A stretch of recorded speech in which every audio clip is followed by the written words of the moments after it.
Cartel revenge killings happening right here on U.S. soil. Police investigating this possible cartel-linked murder scene in California. A family of 6, including a baby, all shot execution style. Now, this resembles targeted attacks cartels have been carrying out for years. You hear about the group, but here's some of the faces. This leader, known as El Gato, on the run for a decade, was seized in Mexico City. He's accused of orchestrating the killings of fellow gang member Juan Jesus Guerrero Chapa in Texas back in 2013. Guerrero Chapa was a lawyer for the cartel and served as a U.S. government informant prior to his assassination. NewsNation's Marky Martin joins us now live. So, Marky, is the cartel using the U.S. as their crime playground?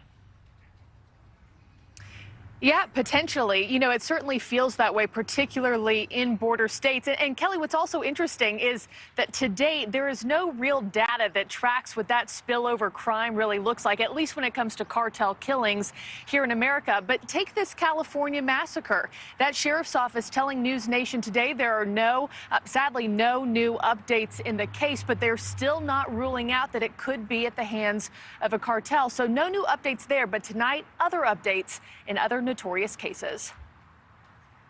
Who goes into a house and massacres a bunch of people? Yeah. Who does that? Tonight, a Central California community remains on edge as authorities continue searching for those responsible for the brutal murders of 6 people on Monday. The victims ranging in age from a 72-year-old grandmother to a 10-month-old baby, shot execution style at their home in Goshen. It is very clear that this family was a target, and that there are gang associations involved, as well as drug investigations with this in his home. 2 weeks ago, law enforcement had raided that home, where they found guns, marijuana, and methamphetamine. Tulare County Sheriff Mike Boudreau says investigators are looking for at least 2 suspects.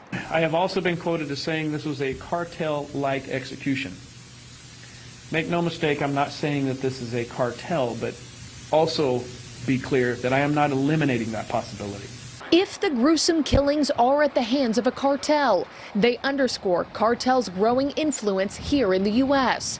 Counterterrorism analyst Phil Mudd joined Chris Cuomo, saying the U.S. military may need to step in and help Mexico target gangs operating along the southwest border. Mexicans are turning less to federal police and more to their military to go after cartels because the federal police is corrupt.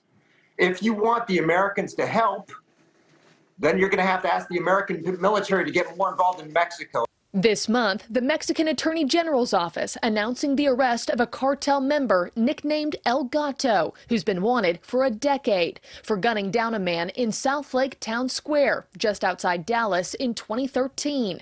El Gato was detained in Mexico City.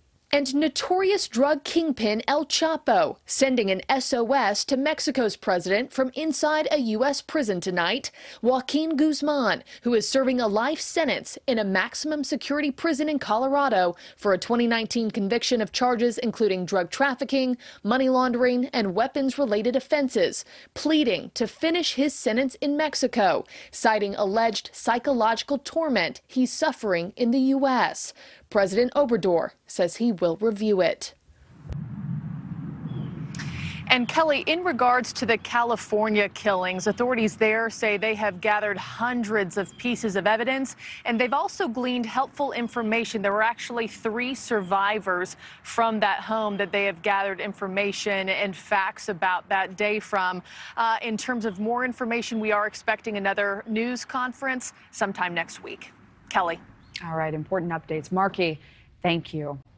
Thank you for watching. Go to newsnationnow.com to find NewsNation on your television provider. And don't forget to click the red subscribe button below to get more of NewsNation's fact-driven, unbiased coverage.